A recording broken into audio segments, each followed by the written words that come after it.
Hello everyone. Today we will discuss about the next chapter is the structure of the atom of class 9th science. Last chapter जितने भी chapters है वो सारे एक दूसरे से क्या है रिलेट होते आ रहे हैं। जब हमने मैटर के बारे में स्टडी किया था कि छोटे छोटे पार्टिकल्स जो है उनसे मिलके एक मैटर बना। मैटर जिसको आगे नाम दे दिया गया किसी एटम का यानी कि स्मॉलेस्ट पार्टिकल का। उसके बाद बारी आई थी एलिमेंट्स की, मॉलिक्यूल्स की कि छोटे छोटे जो एटम्स है उनसे मिलके क्या बना, एलिमेंट्स बने और फिर मॉलिक्यूल्स बने। ठीक है, अब इस चैप्टर के अंदर हम पढ़ेंगे कि जो स्ट्रक्चर ऑफ द एटम है वो किस तरीके से कंसिडर किया गया और उसके अंदर वैसे तो एटम को स्मॉलेस्ट पार्टिकल बोला गया लेकिन क्या उसके अंदर हमें कुछ और भी मिला है या नहीं मिला। लास्ट चैप्टर के अंदर डाल्टन्स एटॉमिक थ्योरी हमने स्टडी की थी। डाल्टन ने क्या डिस्कवर किया था, डाल्टन ने क्या अपनी थ्योरी के अंदर बोला था कि atom is the smallest particle. Atom जो है एक सबसे छोटा पार्टिकल है, इंडिविजिबल है। एटम इज इंडिविजिबल यानी कि उसके और टुकड़े नहीं हो सकते। जब उसके और टुकड़े नहीं हो सकते तो इलेक्ट्रॉन्स और प्रोटॉन्स हमारे कहाँ से आए। उसके बाद जे थॉमसन नाम के एक साइंटिस्ट हुए, उन्होंने क्या डिस्कवर किया कि एटम के भी कुछ सब एटॉमिक पार्टिकल्स होते हैं जिनको डिवाइड किया गया किसमें, इलेक्ट्रॉन्स में और प्रोटॉन्स में। ठीक है, उसके बाद बारी आती है चार्ज की कि नेगेटिव किस पे होगा और पॉजिटिव किस पे होगा। अब जैसे देखो एक सिंपल सी कॉम्ब लेके देख लेते हैं। कॉम्ब को जब तुम अपने बालों के अंदर रगड़ोगे तो उसके साथ उस पे एक चार्ज कैरी हो जाएगा। अब वो प्रूफ किस तरीके से हुआ, कॉम्ब को अपने बालों में से हटा के जब तुम उसको किसी पीस ऑफ पेपर के पास लेके जाओगे तो वहां उसको वो क्या करेगा, अट्रैक्ट करेगा। तो ऑब्वियसली उस कॉम्ब ने क्या किया है, एक चार्ज कैरी किया है। अब वो चार्ज नेगेटिव है या फिर वो पॉजिटिव है ये उसके ऊपर डिपेंड करता है। अब पॉजिटिवली चार्ज होंगे उनको कैनाल रेज भी बोला गया है। अंडरस्टूड। अब उसके बाद बारी आती है कि जे थॉमसन ने स्ट्रक्चर ऑफ द एटम के अंदर क्या बात बोली गई है। जे थॉमसन जो साइंटिस्ट हुए तो structure of the atom, structure of the atom,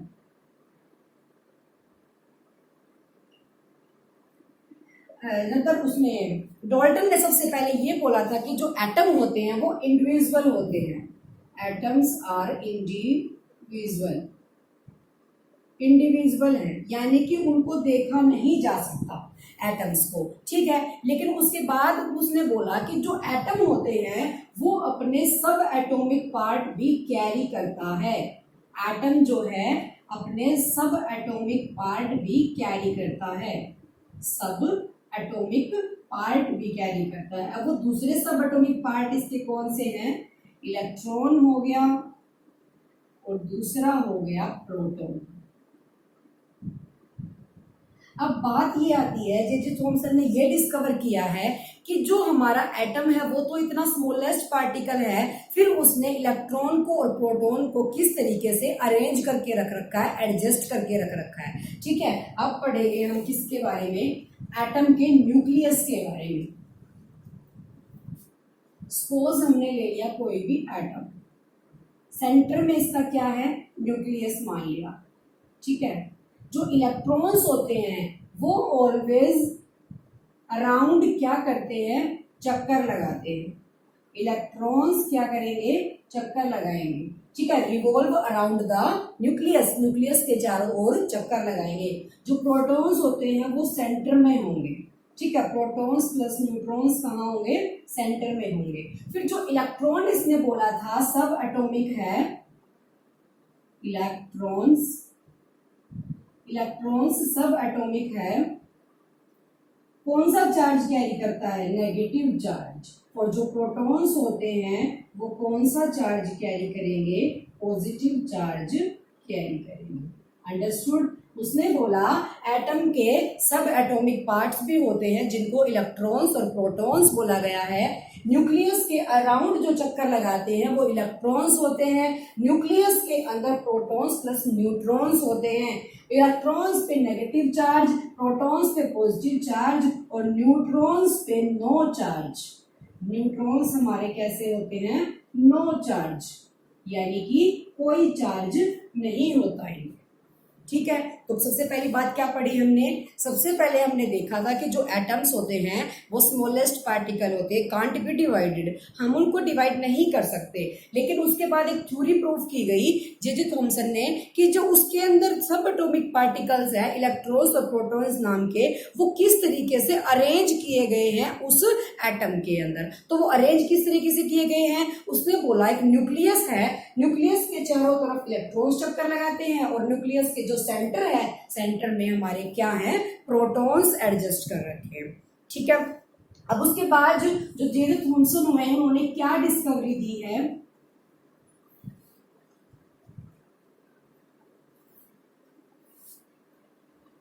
J Thomson experiment.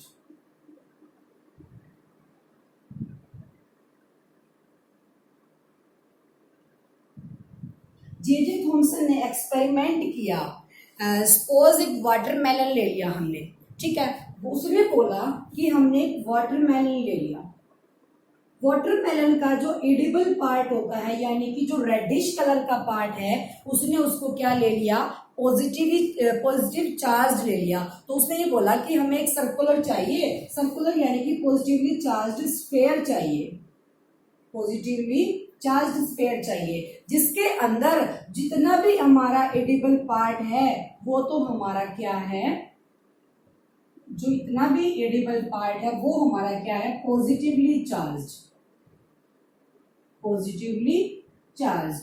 और इसको क्या बोला गया है, एक spheric sphere, positively charge sphere बोला गया। फिर उसने ये बोला कि इसके अंदर जो इसके सीड्स हैं उन सीड्स को इसने नेगेटिव यानी कि इलेक्ट्रॉन्स का नाम दे दिया। फिर उसने कैसे बोला है कि जो न्यूक्लियस है हमारा वो पॉजिटिव चार्ज कैरी करता है और जो इलेक्ट्रॉन्स होते हैं उसके अराउंड चक्कर लगाते हैं। तो इसने कहा हमने वाटरमेलन का एक एक्सपेरिमेंट करके देखा जिसमें जो इसका रेडिश पार्ट है, जो एडिबल पार्ट है, उसको क्या लिया गया है, पॉजिटिवली चार्ज लिया गया है, और जितने भी इसके सीड्स हैं, सीड्स को हमने क्या मान लिया, उनका नेगेटिव चार्ज यानी कि इलेक्ट्रॉन्स मान लिया। नेगेटिव चार्ज किस पे है, इलेक्ट्रॉन्स पे है, तो जितने भी जो सीड्स है उनको इलेक्ट्रॉन्स माना गया और जितना उसका एडिबल पार्ट है उसको क्या माना गया, पॉजिटिवली चार्ज स्फीयर माना गया। ठीक है, फिर जे थॉमसन ने जब अपना एक्सपेरिमेंट प्रूव कर दिया तो उसकी क्या क्या ऑब्जर्वेशन निकली है। जे थॉमसन ने क्या बोला कि जो न्यूक्लियस है या कोई भी एटम है उसके अंदर जो पॉजिटिव और नेगेटिव पार्ट है वो कितना है, सेम है, इक्वल मैग्नीट्यूड के अंदर है। तो उसने बोला positive and negative, positive and negative charge या मैग्नीट्यूड लिख लो, magnitude is equal, magnitude is equal.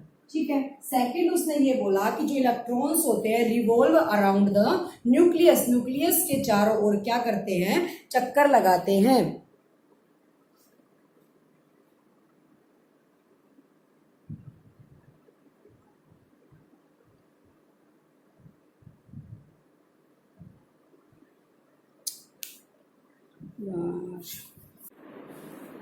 Hello everyone, today we will discuss about the next chapter is structure of the atom of class 9th। structure of the atom, हम जितने भी previous chapters के अंदर पढ़ चुके हैं वो सारी बातें एक एटम से ही स्टार्ट हुई थी, एक स्मॉलेस्ट पार्टिकल से स्टार्ट हुई थी, उसी से रिलेट होके आपके 4 चैप्टर आ चुके हैं। ठीक है, अब उसकी डिस्कवरी किस तरीके से हुई है या फिर जो एक एटम है वो क्या कुछ और भी कैरी करता है या नहीं करता है। लास्ट चैप्टर के अंदर हमने पढ़ा था कि डॉल्टन्स एटॉमिक थ्योरी, डॉल्टन ने क्या बात बोली, एटम्स आर इंडिविजुअल, जो एटम्स होते हैं वो इंडिविजुअल होते हैं यानी कि उनको डिवाइड नहीं किया जा सकता, because atom is the smallest unit of element. किसी भी एलिमेंट की जो स्मॉलेस्ट यूनिट है उसको क्या बोला गया था, एटम बोला गया था। ठीक है, जब वो इतनी स्मॉलेस्ट यूनिट है कि उसके टुकड़े नहीं की जा सकते तो वो कुछ और कैसे कैरी कर सकता है। लेकिन कुछ साइंटिस्ट ऐसे हुए जिसने डॉल्टन की थ्योरी को फेल कर दिया। उन्होंने बोला कि एटम जो होते हैं वो कुछ सब एटॉमिक पार्ट भी अपने कैरी करते हैं, like electrons and protons. Understood. तो उसने ये कहा कि उसके सब एटॉमिक पार्ट्स भी आए हैं। उसके बाद आती है बारी चार्जेस की, कि चार्ज कैसे होंगे। अब हमने सपोज एक एग्जांपल ले लेते हैं, आपका 8th क्लास के अंदर भी है ये, कि किसी भी कॉम को जब अपने बालों के अंदर ऐसे रब करते हो, रबिंग कॉम जो होती है अपने हेयर्स के अंदर, उसको तुम स्मॉलेस्ट पीस ऑफ पेपर के पास जब लेके जाओगे तो वो उन पेपर्स को क्या करेगा, अपनी तरफ अट्रैक्ट करेगा। इसका मतलब अट्रैक्ट करने का रीजन क्या है कि उसने क्या किया, कुछ ना कुछ चार्ज कैरी किया है। तो वो चार्ज अब दो टाइप्स का हो सकता है, या तो वो नेगेटिव होगा या फिर वो पॉजिटिव होगा। अब बात करते हैं कि किस पे ऊपर, कौन से एटम के पार्ट के ऊपर पॉजिटिव चार्ज कैरी होगा या फिर किसके ऊपर नेगेटिव होगा। अब जे थॉमसन नाम के जो साइंटिस्ट हुए हैं, उन्होंने अपना एक्सपेरिमेंट किया डाल्टन की थ्योरी को फेल करने के लिए, कि जो एटम होते हैं वो अपने सब एटॉमिक पार्ट्स यानी कि इलेक्ट्रॉन्स और प्रोटॉन्स को किस तरीके से अरेंज करके रखते हैं अपने पास, यानी कि एक एटम के पास। अंडरस्टूड। तो डाल्टन ने सबसे पहले क्या बोला था कि जो एटम्स होते हैं, एटम्स क्या होंगे, इनडिविजिबल, इनडिविजिबल, कि इनको डिवाइड नहीं किया जा सकता, because atoms are smallest unit, क्योंकि जो एटम्स होते हैं वो सबसे छोटी यूनिट मानी गई है, किसकी, एलिमेंट की। जो एलिमेंट्स हमारे बनते हैं उनकी स्मॉलेस्ट यूनिट किसको माना गया है, एटम को माना गया। बट जे थॉमसन नाम के साइंटिस्ट ने डाल्टन की थ्योरी को फेल कर दिया। उसने अपना एक खुद का एक्सपेरिमेंट किया। क्या एक्सपेरिमेंट किया, उसने ये बोला कि हमने एक वाटरमेलन ले लिया, वाटरमेलन के ऊपर अपना एक एक्सपेरिमेंट किया उसने, वाटरमेलन यानी कि स्फेयर की शेप में, ठीक है। उसने ये बोला कि जितना भी इसका जो रेडिश पोर्शन है, एडिबल पोर्शन होगा वाटरमेलन का, वो हमारा क्या होगा, पॉजिटिवली चार्ज होगा।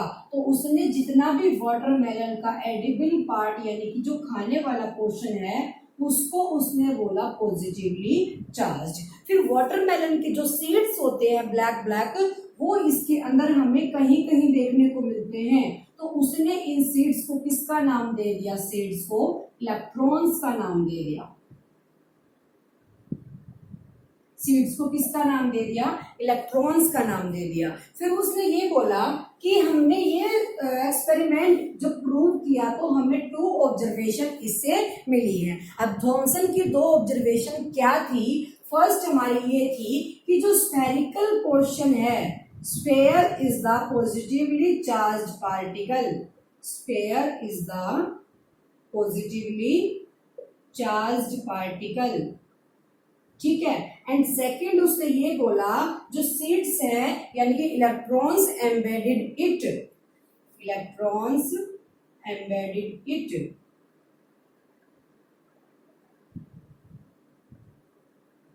उसने ये कहा कि जब हमने एक एक्सपेरिमेंट किया वाटरमेलन के ऊपर जो स्फेयर में था, उसने कहा जितना भी हमारा एडिबल और रेड पोर्शन है उसको मैंने पॉजिटिवली चार्ज लिया, और जितने भी वाटरमेलन के सीड्स होते हैं उसको मैंने क्या ले लिया, इलेक्ट्रॉन्स मान लिया। फिर उसने अपने एक्सपेरिमेंट के अंदर ऑब्जर्व किया, प्रपोज्ड किया, क्या चीज प्रपोज की कि जो भी हमारा स्फेरिकल पोर्शन है वो हमारा positively charge in the sphere, sphere के अंदर हमारा पॉजिटिवली चार्ज है, और जो सीड्स है यानी कि इलेक्ट्रॉन्स एम्बेडेड इट, और इलेक्ट्रॉन्स उसके अंदर मिलते हैं। नेक्स्ट उसने ये बोला कि उसके अंदर इक्वल मैग्नीट्यूड में होगा नेगेटिव चार्ज भी और पॉजिटिव चार्ज भी, दोनों की जो वैल्यू है वो क्या रहेगी, सेम रहेगी। अब ये बात इसने बोली। सेकंड पॉइंट इसका क्या था, जे थॉमसन का, इन एनी एटम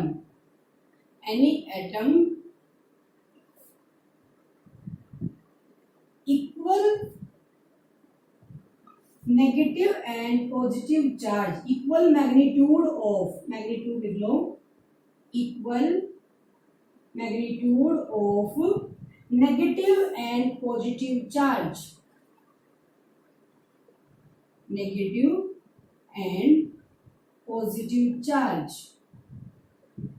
जब इसने ये बात बोल दी कि किसी भी एटम के अंदर नेगेटिव और पॉजिटिव दोनों क्या हैं, इक्वल हैं, इक्वल है कोई भी चीज, एंड अपोजिट साइन है, पॉजिटिव है और नेगेटिव है, जब दोनों कैंसिल हो जाएंगे तो वो न्यूट्रल बन जाएगी। तो उसने कहा होल होल अगर मैं कंप्लीटली किसी भी चीज को देखूं तो जो एटम है वो क्या है, एक न्यूट्रल है।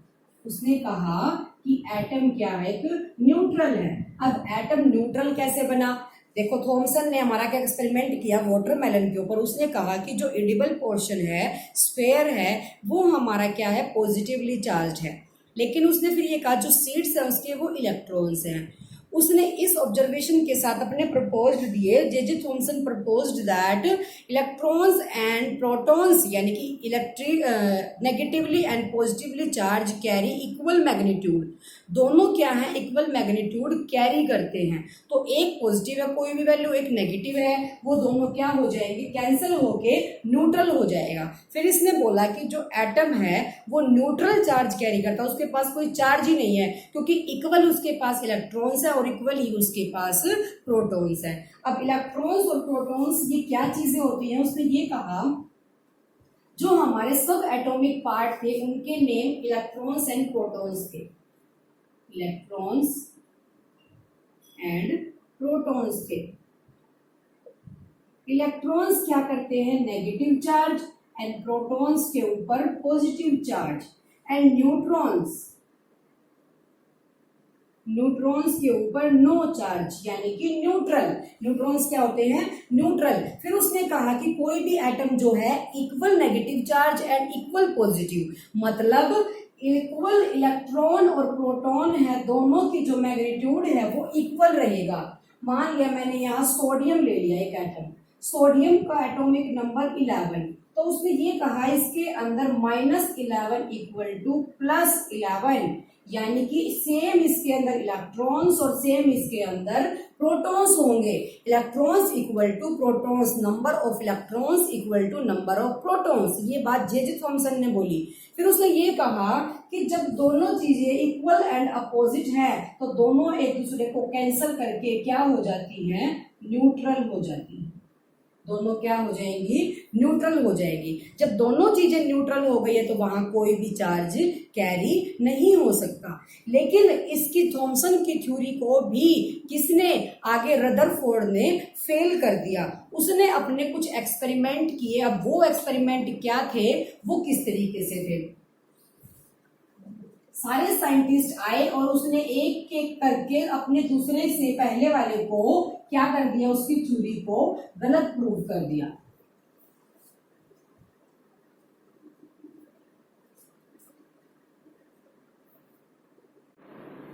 उसके बाद हमारे आते हैं रदरफोर्ड। अब रदरफोर्ड ने क्या बोला कि जो उसने जे थॉमसन ने थ्योरी दी थी कि जो एटम्स होते हैं उनके पास इलेक्ट्रॉन्स यानी कि नेगेटिव और पॉजिटिव जो चार्ज होते हैं वो न्यूट्रल हो जाते हैं, क्योंकि दोनों की क्या है, इक्वल अमाउंट है। फिर उसने इस एक्सपेरिमेंट को प्रूव करने के लिए रदरफोर्ड ने, अर्नेस्ट रदरफोर्ड थे एक साइंटिस्ट, उन्होंने प्रूव करने के लिए गोल्ड की फॉइल को क्या किया, यूज किया।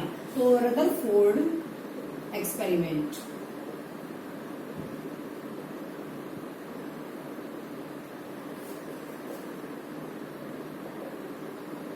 रदरफोर्ड ने क्या किया, अपने एक्सपेरिमेंट करने के लिए कि जो इलेक्ट्रॉन्स होते हैं वो किस तरीके से अरेंज किए गए हैं, किसके अंदर, एटम के अंदर। एक क्या किया उन्होंने, गोल्ड की foil, he wanted A gold foil, क्योंकि वो क्या है, सबसे थिन है। जो गोल्ड होता है उसको पीट पीट के हम कितना भी उसको पतला बना सकते हैं, ताकि जो अल्फा पार्टिकल्स है वो उसमें से इजिली क्रॉस करके देखे जा सके कि वो क्रॉस होते हैं या फिर वापिस आते हैं। उन्होंने लिए alpha particles, alpha particles, alpha particles का क्या किया, एक गोल्ड की फॉइल में से क्रॉस किया, गोल्ड की फॉइल में से क्रॉस किया। ठीक है, गोल्ड फॉइल क्यों ली, क्योंकि he wanted a thin layer, he wanted a thin layer, उसको सबसे पतली लेयर चाहिए थी एक कोई भी एटम की। ठीक है, उन्होंने गोल्ड ले लिया। The symbol of the gold is AU, क्योंकि उसका साइंटिफिक नाम है, उसी से उसको सिंबल लिया गया है। फिर बारी आती है कि उन्होंने किस तरीके से अपना एक्सपेरिमेंट किया। हमने ले लिए यहाँ पे मान लिया इस तरीके से सारे एटम्स को अरेंज कर लिया।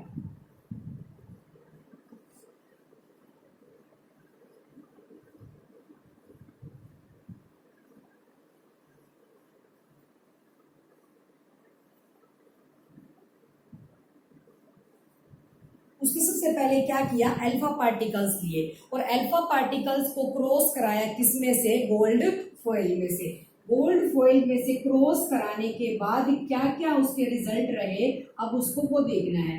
उसने एक्सपेक्ट किया था कि जो एटम्स होते हैं यानी कि जो सब एटॉमिक पार्ट्स होते हैं वो डिफ्लेक्ट कर देंगे किसको, अल्फा पार्टिकल्स को। जो अल्फा पार्टिकल्स की रेज हमारी आ रही है, तो रदरफोर्ड ने ये एक्सपेक्ट किया था कि जब हमने अल्फा पार्टिकल एक गोल्ड फॉइल के ऊपर डाला है तो इसके जो सब एटॉमिक यानी कि प्रोटॉन्स और इलेक्ट्रॉन्स होते हैं वो इसको डिफ्लेक्ट कर देंगे। ठीक है, अब ये बात उसको देखनी है, लेकिन इसको एक अनएक्सपेक्टेड रिजल्ट मिला। वो कैसे, अल्फा पार्टिकल स्कैटरिंग एक्सपेरिमेंट ने इसको अनएक्सपेक्टेड रिजल्ट दिया जो इसने सोचा भी नहीं था। अब वो रिजल्ट हमारा क्या था,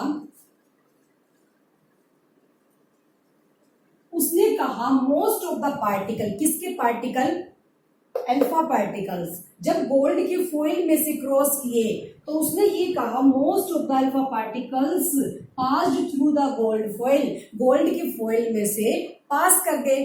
फिर उसने कहा सेकंड में अपना कि जो some particles are make a small angle and deflected, some particles deflected at a small angle, कुछ पार्टिकल क्या हो गए, डिफ्लेक्ट हो गए स्मॉल एंगल से, यानी कि एंगल बना के वो डिफ्लेक्ट हो गए। डिफ्लेक्शन क्या होता है, टकरा के वापस आ जाना। फिर उसने कहा out of the 12,000 particles 12,000 particle rebound यानी कि वापस आ गए। देखो सबसे पहले जो रदरफोर्ड उन्होंने क्या किया, एक हमारा गोल्ड फॉइल लिया क्योंकि उसको 3 लेयर चाहिए थी। 3 लेयर के लिए गोल्ड की फॉइल को लिया, उसमें से अल्फा पार्टिकल्स को क्रॉस करा के देखा। जब उसने क्रॉस करा के देखा तो उसने ये सोचा था कि जो अल्फा पार्टिकल्स हैं सब एटॉमिक पार्ट यानी कि इलेक्ट्रॉन्स और प्रोटॉन्स किसी एटम के सब एटॉमिक पार्ट उनको डिफ्लेक्ट कर देंगे, ठीक है, अमाउंट ऑफ एनर्जी की वजह से। तो उसने ये एक्सपेक्ट नहीं किया था कि जो पार्टिकल्स हैं, मोस्ट ऑफ द पार्टिकल्स हैं वो क्रॉस कर जाएंगे किसको, गोल्ड की फॉइल को। And some are deflected at a small angle, और कुछ एक स्मॉल एंगल से डिफ्लेक्ट कर जाएंगे।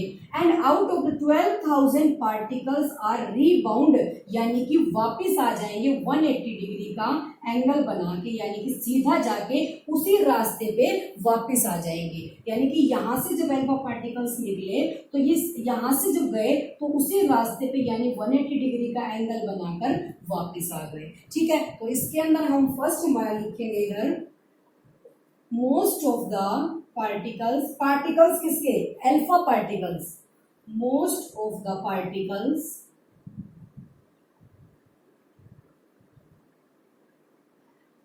are passed through the gold foil, passed through the gold foil, the gold foil। ठीक है, उसके बाद नेक्स्ट है some are deflected, some particles are deflected, some particles are deflected at a small angle, at a small angle, कुछ क्या कर गए, एक छोटा सा एंगल बना के वहां से डिफ्लेक्ट हो गए। एंड थर्ड आएगा out of the 12,000 particles, one of the 12,000 particles rebound, यानी कि वापस आ गए, क्या हो गए, वापस आ गए। ठीक है, उसने क्या बोला अपने एक्सपेरिमेंट में, जब अल्फा पार्टिकल्स गोल्ड की फॉइल में से क्रॉस कराए तो फर्स्ट पॉइंट ये कहता है कि most of the particles passed through the gold foil, gold की फॉइल में से पास हो गए। सम पार्टिकल्स आर डिफ्लेक्टेड, कुछ पार्टिकल्स यहाँ जाके वापस उन्होंने डिफ्लेक्ट कर दिया, वापस आ गए, यानी कि एक स्मॉल एंगल बना दिया। थर्ड बोलता है out one of the 12,000 particles क्या कर गए, उसी रास्ते से गए थे और उसी रास्ते से वापस आ गए। ठीक है, अब उसके बाद जो अल्फा पार्टिकल्स हो गए उन्होंने स्कैटर्ड किया, तो वो किस किस टर्म्स के ऊपर डिपेंड करता है।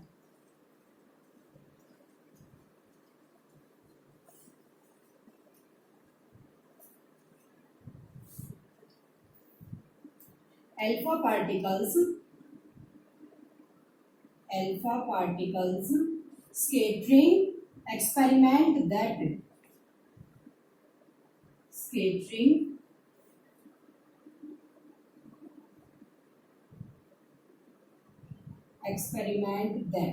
अब इस एक्सपेरिमेंट ने क्या ऑब्जर्व किया, जब हमने गोल्ड फॉइल के अंदर से अल्फा पार्टिकल्स को क्रॉस कराया तो हमें 3 अनएक्सपेक्टेड रिजल्ट मिले।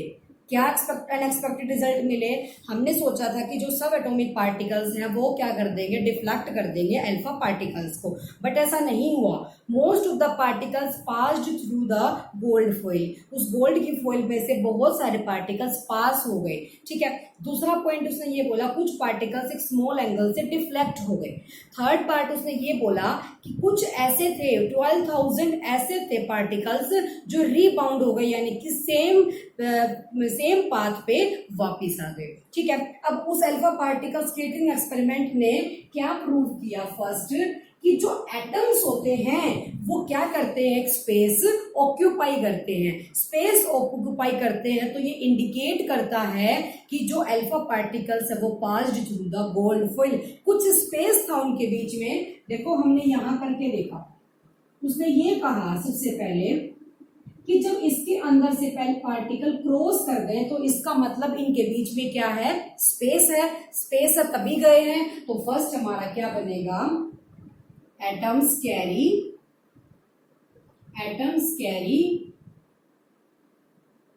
a little space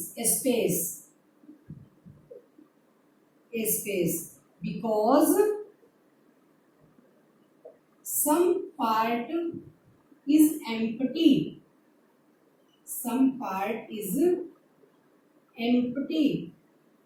that's why we can say that हमने फिर उस तरीके से क्या किया, क्योंकि most of the particles cross gold foil passed particles, most of the particles, या पार्टिकल्स आएगा,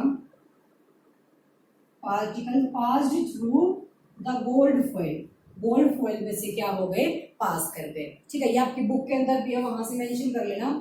सेकंड उसने क्या बोला कि जो कुछ भी हमारे डिफ्लेक्ट हुए हैं, देखो उसने ये कहा इसका मतलब एटम के बीच में जो प्रोटॉन्स भी है उनके ऊपर कोई ना कोई चार्ज है, वही रीजन है कि some of the particles deflected at a small angle, यानी कि एटम के बीच में जब हमने दूसरा यहाँ से अल्फा पार्टिकल्स डाले तो उसने ये कहा कि कुछ डिफ्लेक्ट हो गए, यानी कि स्मॉल एंगल बनाया, डिफ्लेक्ट हो गए, इसका मतलब इनके रास्ते में कौन आया, प्रोटॉन आए। तो सेकंड पॉइंट क्या बोलता है कि प्रोटॉन्स होंगे, protons in the carry A charge in any atom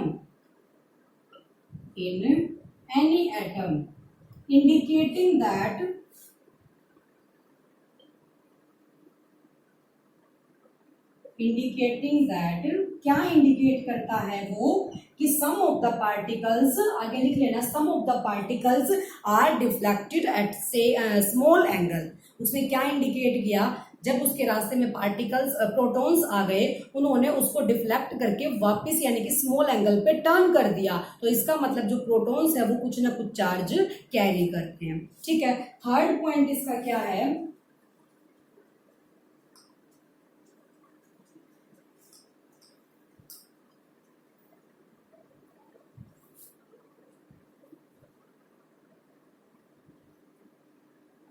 some particles rebound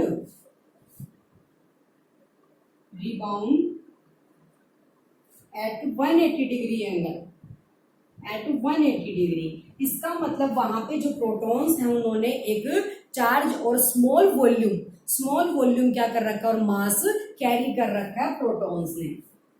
protons carry mass and small volume, mass and volume. इसी वजह से जो कुछ पार्टिकल्स है वो 180 डिग्री के एंगल पे रिबाउंड हो गए, यानी कि वापस आ गए। ये तीनों थे, शुरू से देख लो। रदरफोर्ड ने एक एक्सपेरिमेंट किया गोल्ड की फॉइल के साथ, क्योंकि उसको थिन लेयर की नीड थी। गोल्ड फॉइल के साथ उसने अपना एक्सपेरिमेंट करके देखा, उसमें से अल्फा पार्टिकल्स को क्रॉस कराया, ठीक है। उसने ये सोचा था, उसका एक्सपेक्टेड रिजल्ट ये था कि जो सब एटॉमिक पार्ट्स यानी कि इलेक्ट्रॉन्स और प्रोटॉन्स हैं हमारे, वो उसको डिफ्लेक्ट कर देंगे अल्फा पार्टिकल्स को। लेकिन उसको बड़ा ही अनएक्सपेक्टेड रिजल्ट मिला कि उसने क्या देखा कि अल्फा पार्टिकल्स स्कैटरिंग के अंदर क्या हुआ, most of the particles passed through the gold की फॉइल में से पास कर गए।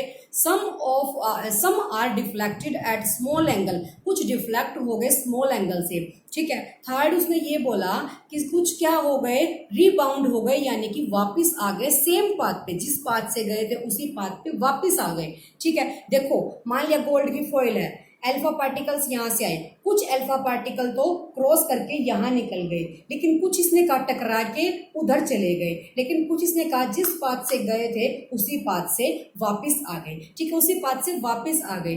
फिर alpha particle scattering experiment that क्या बोलता है इसके ऊपर ऑब्जर्वेशन, कि जो पार्टिकल्स क्रॉस करके चले गए, इसका मतलब वो वाली जगह क्या थी उसकी, एम्प्टी, यानी कि खाली थी, वहां पे स्पेस था। जो पार्टिकल क्रॉस करके गए इसका मतलब वहां स्पेस था।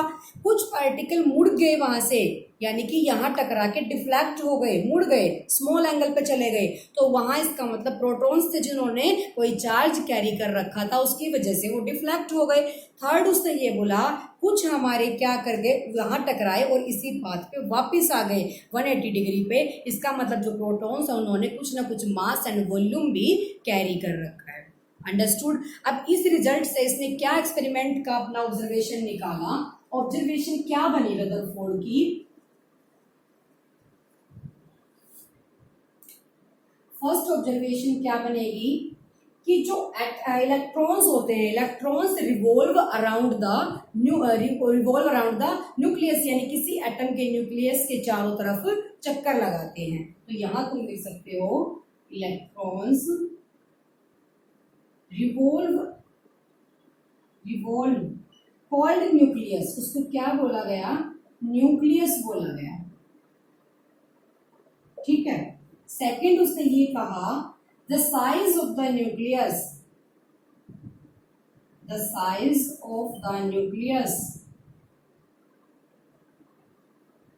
Is very small, is less than, लिख लो, less than the size of the atom, the size of the atom। देखो रदरफोर्ड ने क्या एक्सपेरिमेंट प्रूव किया अपना, कि जो इलेक्ट्रॉन है न्यूक्लियस के चारों ओर चक्कर लगाते हैं। सेकंड बात उसने ये बोली the size of the nucleus is less then the size of the atom, atom के साइज से 10 की 5 टाइम्स लेस देन होता है न्यूक्लियस का साइज, ठीक है। अब इसका जो डायग्राम है वो देख लो किस तरीके से होगा। मान लिया स्फेरिकल शेप में कोई एटम है, सेंटर में इसका इसने क्या बोला, nucleus revolve around the center, center के चारों चक्कर लगा रहे हैं इलेक्ट्रॉन, यानी कि electrons are carry negative charge, ठीक है। फिर उसने ये बोला कि इसका जो सेंटर है इसको क्या बोला गया, न्यूक्लियस बोला गया।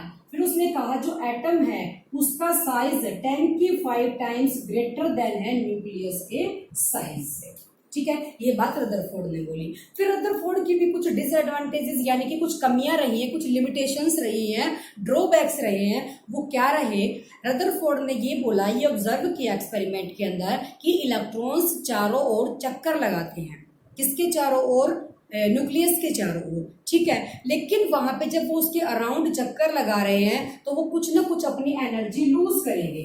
जब यहाँ पे चक्कर लगा रहे हैं तो वो अपनी एनर्जी लूज करके न्यूक्लियस के अंदर गिर जाएंगे। जब न्यूक्लियस के अंदर फॉल हो गए ये, तो इसका मतलब ये क्या हो गया, अनस्टेबल हो गया। जब न्यूक्लियस के अंदर गिर गए तो ये क्या हो गया, अनस्टेबल। लेकिन हम जानते हैं कि जो इलेक्ट्रॉन्स होते हैं वो क्या होते हैं, स्टेबल होते हैं। वो चारों तरफ चक्कर तो लगाते हैं लेकिन कभी भी न्यूक्लियस के अंदर आके नहीं गिरते। तो रदरफोर्ड की इस कमी को दूर किया था दूसरे साइंटिस्ट ने। अब वो दूसरे साइंटिस्ट कौन हुए, बोहर्स मॉडल। बोहर्स मॉडल ने अपनी थ्योरी के अंदर बताया कि किस तरीके से जो इलेक्ट्रॉन्स है वो अपने रिवॉल्व न्यूक्लियस के चारों तरफ चक्कर लगाते हैं। ठीक है, फिर इस रदरफोर्ड की जो थ्योरी है उसको किसने, बोहर ने आगे एक्सप्लेन किया। अब निल्स बोहर नाम के साइंटिस्ट हुए थे, उन्होंने फिर आगे क्या डिस्कवर किया, रदरफोर्ड के जो ड्रॉबैक्स थे उनको आगे सोल्व किया। आगे कौन हुए, Nils Bohr.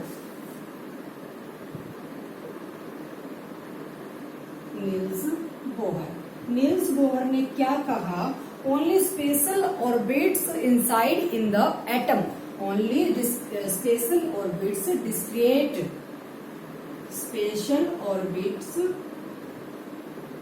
Discrete in the electrons orbit inside the atom, inside the atom। इन्होंने ये बोला कि जो ऑर्बिट्स होते हैं वो एक स्पेशल डिस्क्रीट यानी कि मैनर के अंदर होते हैं जो एक दूसरे पार्ट में अंदर एंट्री नहीं करते। सेकंड इसने बोला it does not radiate energy, electron revolve around but does not radiate energy, but does not radiate energy, लेकिन वो एनर्जी लूज नहीं करते। नील्स बोहर ने ये कहा रदरफोर्ड के एक्सपेरिमेंट के बाद कि रदरफोर्ड ने तो ये बोला था कि जब वो रिवॉल्व इलेक्ट्रॉन्स यानी कि चक्कर लगाते हैं तो वो कोई एनर्जी लूज करते हैं और लूज करके न्यूक्लियस के अंदर गिर जाते हैं। लेकिन बोहर ने क्या बोला कि जो उनका स्पेशल ऑर्बिट होता है वो एक दूसरे के अंदर एंटर नहीं करते। जैसे इलेक्ट्रॉन्स है वो न्यूक्लियस में एंट्री नहीं कर सकते, उनका एक स्पेशल ऑर्बिट होता है जिसको बोला गया है शेल। अब शेल के बारे में देखो, नील्स बोहर ने क्या एक्सपेरिमेंट किया कि स्पेशल ऑर्बिट्स होते हैं जिनको शेल बोला गया, शेल। अब वो शेल किस तरीके से है, मान लिया ये हमारा हो गया nucleus, first, second, third and fourth. Niels Bohr ने ये कहा कि हमारे पास सेल होते हैं 4 जिसको नाम दिया गया है KLMN। ठीक है, अब जो एंट्री है इनकी वो कहां से स्टार्ट होगी, अंदर की तरफ से ऑलवेज। तो K, सेकंड वाला L, third is M and fourth is N, जिनकी क्या वैल्यू पुट होगी, first shell, second shell, third shell and fourth shell. ठीक है, नील्स बोहर ने क्या कहा कि सबका अपना एक स्पेशल ऑर्बिट होता है, वो कभी भी रिवॉल्व करते हुए दूसरे ऑर्बिट के अंदर एंट्री नहीं करते, वो रेडिएट नहीं करते अपनी एनर्जी को, दूसरे ऑर्बिट के अंदर नहीं जाएंगे, जिनको नाम दिया गया है KLMN। और हमेशा इनसाइड यानी कि अंदर की साइड से इनकी वैल्यू क्या होगी, पुट होगी। ठीक है, अब बारी आती है न्यूट्रॉन्स। हमारे चैडविक ने चैडविक हुए थे, चैडविक ने न्यूट्रॉन्स यानी कि अनदर सब atomic part of atom, atom के एक तीसरे सब एटॉमिक पार्ट को डिस्कवर किया जिसको न्यूट्रॉन बोला गया। न्यूट्रॉन कैरी नो चार्ज, कोई भी चार्ज कैरी नहीं करता। जो न्यूट्रॉन्स होते हैं वो कोई भी चार्ज कैरी नहीं करते। न्यूट्रॉन्स को किसने डिस्कवर किया, न्यूट्रॉन्स डिस्कवर्ड बाय चैडविक, इसने चैडविक ने। ठीक है, चैडविक ने जब इसको डिस्कवर किया तो इसने कहा न्यूट्रॉन्स नो चार्ज, कोई भी चार्ज कैरी नहीं करते, एंड इनसाइड द न्यूक्लियस, और कहाँ होते हैं, इनसाइड द न्यूक्लियस, न्यूक्लियस के अंदर होते हैं। इट इज द अनदर सब एटॉमिक पार्ट ऑफ एटम। किसी भी एटम का दो हमने एटॉमिक पार्ट पढ़े थे, कौन से इलेक्ट्रॉन्स और प्रोटॉन्स। तो चैडविक ने एक अनदर पार्ट और डिस्कवर किया जिसको न्यूट्रॉन बोला गया है। अंडरस्टूड। अब उसके बाद नेक्स्ट बारी आती है कि हम डिस्ट्रीब्यूट कैसे करते हैं KLMN शेल को। KLMN शेल को किस तरीके से डिस्ट्रीब्यूट किया जाता है वो देखो। फर्स्ट पॉइंट उसने ये कहा कि जो फर्स्ट हमारी शेल होती है, फर्स्ट शेल जो इसको तुम सोल्व करोगे KLMN को किस तरीके से करोगे, इसका फॉर्मूला इसने 2n² दिया। तो फर्स्ट शेल के अंदर कितने आएंगे ये डिस्कवर करेगा। मान लिया n की जगह फर्स्ट शेल है, फर्स्ट की वैल्यू कितनी 1 2 3 एंड 4, ठीक है। k की वैल्यू 1, k को क्या n नाम दे दिया गया। इस फॉर्मूले से ये हमें प्रूव होगा कि फर्स्ट शेल जो हमने पढ़ा KLMN 4 पढ़े किसी भी शेल के अंदर, न्यूक्लियस KLMN। इसने कहा जो हमारे ये 4 शेल आए हैं ये किस तरीके से ऑब्जर्व होगा, किस तरीके से प्रूव होगा कि फर्स्ट शेल में कितने एटम्स यानी कि पार्टिकल्स आएंगे, कितने एटम्स। उसके बाद हमारा फॉर्मूला गिवन है 2n², 2 इंटू फर्स्ट शेल है तो n की जगह 1 का स्क्वायर, वैल्यू कितनी आई 2। तो इसका मतलब k वाला कितने एग्जिस्ट कर सकता है, 2 एग्जिस्ट कर सकता है। तो k = 2 हो जाए, ठीक है। सेकंड आएगी 2 इंटू वैल्यू कितनी रखनी है की 2 का स्क्वायर, 2 इंटू 2 4 4 इंटू 8, यानी कि जो सेकंड वाला है L वो कितने कैरी कर सकता है 8 कैरी कर सकता है, ठीक है। अब थर्ड की बारी आई M की, तो n की जगह क्या रख दूं 3 रख दूं, 2 इंटू 3 की पावर 2, 3 3 जा 9 9 2 जा 18, यानी कि जो L वाला शेल है, M वाला शेल है वो कितने कैरी कर सकता है 18 कैरी कर सकता है, ठीक है, इलेक्ट्रॉन्स। उसके बाद N की बारी, N को भी ऐसे ही रख लो, 2 इंटू 4 का स्क्वायर 32। तो जो हमारा लास्ट बच गया N, उसके अंदर हमारे कितने आ सकते हैं 32 आ सकते हैं, ठीक है। तो फर्स्ट शेल हमारा क्या था K की वैल्यू हमें फाइंड आउट करनी है कि वो कितने इलेक्ट्रॉन्स कैरी कर सकता है। वो कैरी कर सकता है 2n², n की जगह 1 रख दिया, फर्स्ट शेल है इसीलिए 1 रखा, 2 इंटू 1 2। तो जो K शेल है वो सिर्फ 2 इलेक्ट्रॉन्स कैरी कर सकता है। सेकंड n की जगह 2 यानी कि 8, थर्ड 3 18 4 32। तो KLMN शेल जो होंगे वो 2 8 18 और 32 क्या करेगा कैरी करेगा, ठीक है। अब इसका एक एग्जांपल लेके देख लेते हैं।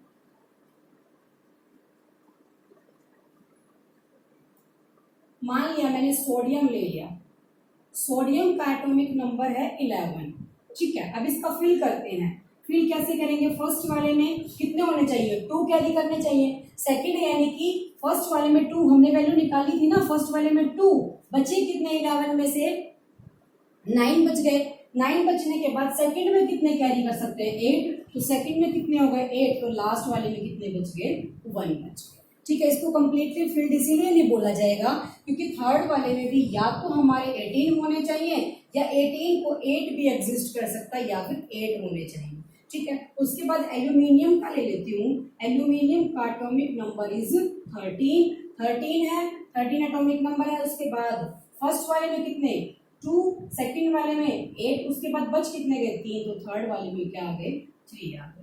अब जैसे हाइड्रोजन है, हाइड्रोजन का 1 होता है तो हाइड्रोजन का 1 हो गया न्यूक्लियस यहाँ पे, ठीक है। अगर स्ट्रक्चर तुम्हें ड्रॉ करना आ जाए तो सोडियम का जब तुम ड्रॉ करोगे स्ट्रक्चर ये है, फर्स्ट न्यूक्लियस, सेकंड के के पास कितने 2, थर्ड हमारे पास के एल के पास 1 2 3 4 5 6 7 8 है। उसके बाद एम के पास कितना 1 है। तो पूरी टेबल तुम्हें गिवन है तुम्हारी टेक्स्ट बुक के अंदर, वहां से hydrogen, helium, magnesium, lithium, potassium 1 to 20 तुम्हारे गिवन है। वहां से तुम्हें हर एक का स्ट्रक्चर फाइंड आउट करना है कि कैसे करेंगे, सबकी वैल्यूज कैसे निकालेंगे, इलेक्ट्रॉनिक कॉन्फ़िगरेशन उनकी कैसे बनाएंगे, ठीक है। अब बारी आती है वैलेंसी की।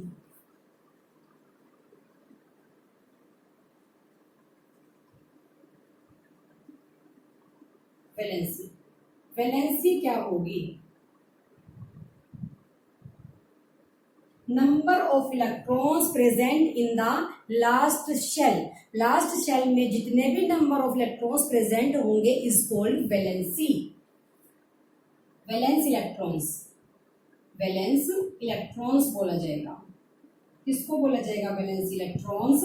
यानी कि KLMN हमने 4 शेल निकाले, जितने लास्ट वाले n वाले शेल के अंदर इलेक्ट्रॉन्स आपके प्रेजेंट होंगे उनको क्या बोला जाएगा? वैलेंस इलेक्ट्रॉन्स बोला जाएगा। तो तुम डेफिनेशन लिख सकते हो यहाँ, द नंबर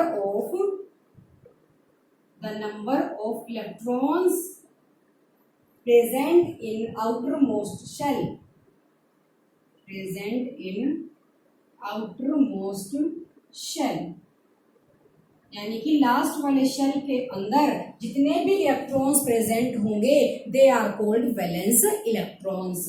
उनको क्या बोला जाएगा? Valence electron. Let us take example, sodium ले लिया। सोडियम का एटॉमिक नंबर कितना? 11, यानी कि 11 इस सीरीज वाइज होते हैं ये, जो इनका सीरीज होगा वही इनका एटॉमिक नंबर है।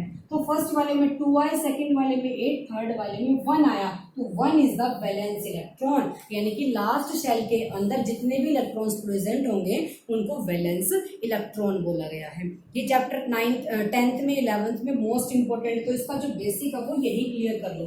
वैलेंस इलेक्ट्रॉन क्या बोला गया? The number of electrons present in the outer most shell, यानी कि पीछे वाले जो सबसे लास्ट में शेल है उसके अंदर, चाहे वो अब लास्ट हमारा M भी हो सकता है या फिर K भी हो सकता है। जैसे हाइड्रोजन है, हाइड्रोजन का तो सिर्फ एक ही है, तो उसका क्या हो जाएगा? आउटर मोस्ट यही हो जाएगा, तो K हो जाएगा। इसका आउटर मोस्ट 1 है तो इसकी वैलेंसी क्या है?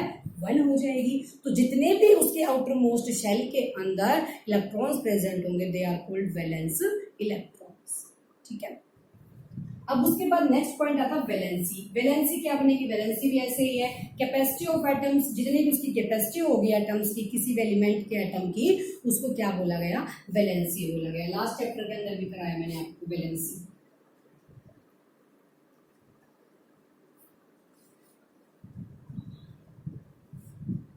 कंप्लीट टेबल गिवन है, 1 to 20 आपके पास एटम्स हैं, एलिमेंट्स गिवन है, उन सबको एटम्स को याद करना है, उनकी जो एटॉमिक नंबर है वो लर्न करना है। अब नेक्स्ट क्वेश्चन ये अराइज होता है, what is atomic number? What is atomic number?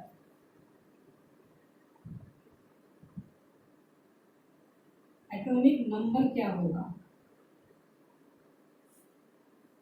What is atomic number? Atomic number जिस तरीके से तुम्हारा सीरीज नंबर ऑफ प्रोटॉन्स होंगे किसी न्यूक्लियस के अंदर।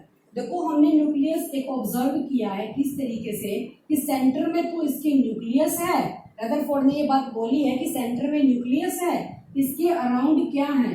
इलेक्ट्रॉन्स चक्कर लगा रहे हैं, और इसके अंदर न्यूक्लियस के अंदर प्रोटॉन्स प्लस क्या होंगे?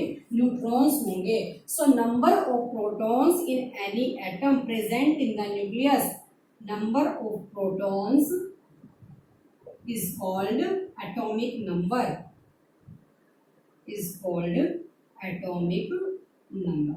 क्या बोला गया? एटॉमिक नंबर बोला गया। It is represented by Z, represented by Z, Z से इसको रिप्रेजेंट किया गया है। ठीक है। नंबर ऑफ प्रोटॉन्स यानी कि न्यूक्लियस के अंदर जितने भी आपके नंबर ऑफ प्रोटॉन्स होंगे वो हमारा एटॉमिक नंबर होगा। जैसे हमने हाइड्रोजन ले लिया, हाइड्रोजन का कितना है? 1 एटॉमिक नंबर है, तो इसके प्रोटॉन्स भी 1 है, तो इसका जो एटॉमिक नंबर बन जाएगा वो 1 बन जाएगा। वो सीरीज वाइज आपको लर्न करने। So number of protons present in the nucleus are called atomic number, वो उसका क्या बनेगा? एटॉमिक नंबर बन जाएगा। अब जस्ट इसका अपोजिट है एटॉमिक मास। एटॉमिक मास क्या होगा? Atomic mass is the sum of protons and neutrons. Protons and neutrons are called atomic mass. Are called atomic mass। तो क्या बन जाएगा? Atomic mass. मान लिया हमने कार्बन ले लिया, कार्बन के पास 6 प्रोटॉन्स हैं और 6 ही हमारे न्यूट्रॉन्स हैं, तो इसका जो एटॉमिक मास है वो कितना बन जाएगा, 6 + 6 12 हो जाएगा। ठीक है, so sum of the number of protons and neutrons are called atomic mass. अब देखो न्यूक्लियस के अंदर प्रोटॉन्स प्लस न्यूट्रॉन्स है, इन दोनों को न्यूक्लियॉन्स भी बोला गया, न्यूक्लियॉन्स भी बोला गया। तो तुम एटॉमिक मास को लिख सकते हो, the number of nucleons are called atomic mass. क्या बोला गया उसको, एटॉमिक मास बोला गया। ठीक है, तो ये था एटॉमिक मास। अब नेक्स्ट आता है, दो डेफिनेशन और है इसके अंदर, isotopes and isobar.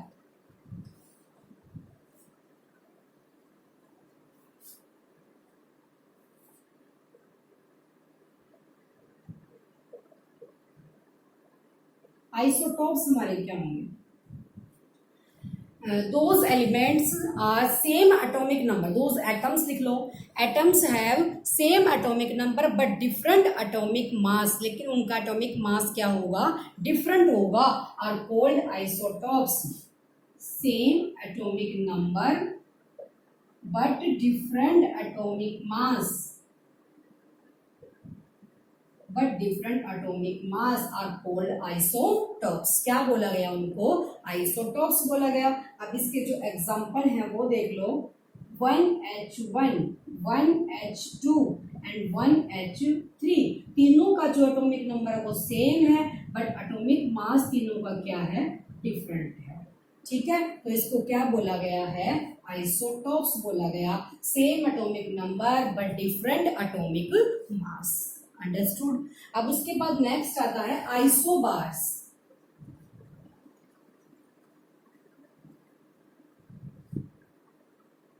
Isobars, isobars क्या होंगे, इसी के opposite, same atomic mass, same atomic mass but different atomic number.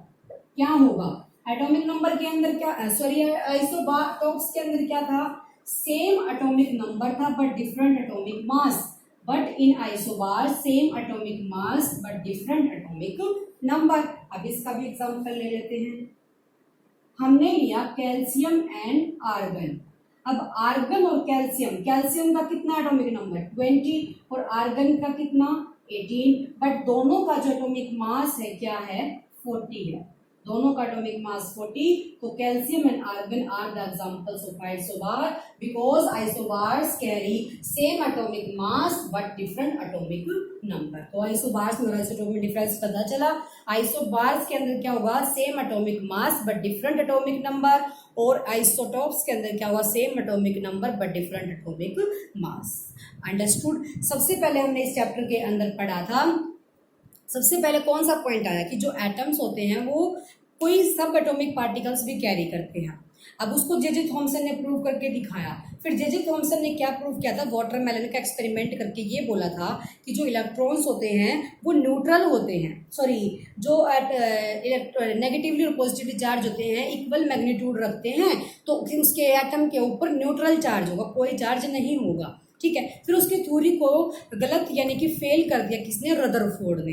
Rutherford ने गोल्ड फॉइल के ऊपर एक्सपेरिमेंट करके ये प्रूव किया कि जो न्यूक्लियस है उसके पास प्रोटॉन्स होते हैं, न्यूक्लियस सेंटर में होता है and size of the nucleus is less then होगा साइज ऑफ द एटम की। ठीक है, फिर उसने भी कुछ अपने ड्रॉबैक्स छोड़े। उसने ये कहा था कि जो इलेक्ट्रॉन्स हैं वो चारों तरफ चक्कर लगाते हैं, किसके चारों तरफ चक्कर लगाते हैं, न्यूक्लियस के। ठीक है, बट उसने ये बोला कि जब वो रिवॉल्व अराउंड द न्यूक्लियस करते हैं, चारों तरफ चक्कर लगाते हैं, तो वो कुछ एनर्जी रेडिएट करते हैं, लूज करते हैं। जब उन्होंने कोई एनर्जी लूज की तो वो सारे गिर के एनर्जी लूज करके न्यूक्लियस के अंदर गिर जाते हैं। ठीक है, अगर वो न्यूक्लियस के अंदर गिर गए तो इसका मतलब इलेक्ट्रॉन्स अनस्टेबल हो गए, लेकिन हमने तो पढ़ा है कि इलेक्ट्रॉन्स क्या हैं, स्टेबल हैं। तो उसकी इस बात को गलत प्रूव कर दिया नील्स बोहर ने। नील्स बोहर ने क्या बोला कि सबके पास अपने अपने ऑर्बिट होते हैं, वो अपने ऑर्बिट से दूसरे ऑर्बिट में एंटर नहीं करते, ना ही वो एनर्जी रेडिएट करते हैं। तो इसका मतलब उनके पास क्या है, एक शेल है अपना। शेल मैंने बोला सेंटर में न्यूक्लियस, 4 शेल KLMN, फर्स्ट वाला 1 K = 1, L is equals to 2, M is equals to 3, N is equals to 4। हमने 4 निकाले, 2n स्क्वायर रख के वैल्यूज निकाली कि फर्स्ट वाले ऑर्बिट के अंदर, फर्स्ट शेल के अंदर क्या आ सकते हैं 2, सेकंड में 8, फिर 18 और फिर 32। कंप्लीट आपकी टेबल गिवन है 1 to 20 एटम्स की टेक्स्ट बुक के अंदर। वहां से आपको 1 के एटॉमिक नंबर, एटॉमिक मास और उसके शेल ड्रॉ करने, वहीं से प्रैक्टिस करनी है तो वो खुद हो जाएगा। ठीक है, उसके बाद हमने पढ़ा कि जो न्यूट्रॉन्स होते हैं वो थर्ड यानी कि अनदर हमारा सब एटॉमिक पार्टिकल डिस्कवर किया चैडविक ने। ठीक है, वो कहाँ होगा? न्यूक्लियस के सेंटर में होगा। न्यूक्लियस के सेंटर में प्रोटॉन्स प्लस न्यूट्रॉन्स होंगे, जो उनको क्या बोला गया है? मास नंबर बोला गया। Atomic number is the number of protons and atomic mass is the number of sum of protons and neutrons. ठीक है, उसके बाद isotopes and isobar. Your chapter is completed. Thank you, see you again.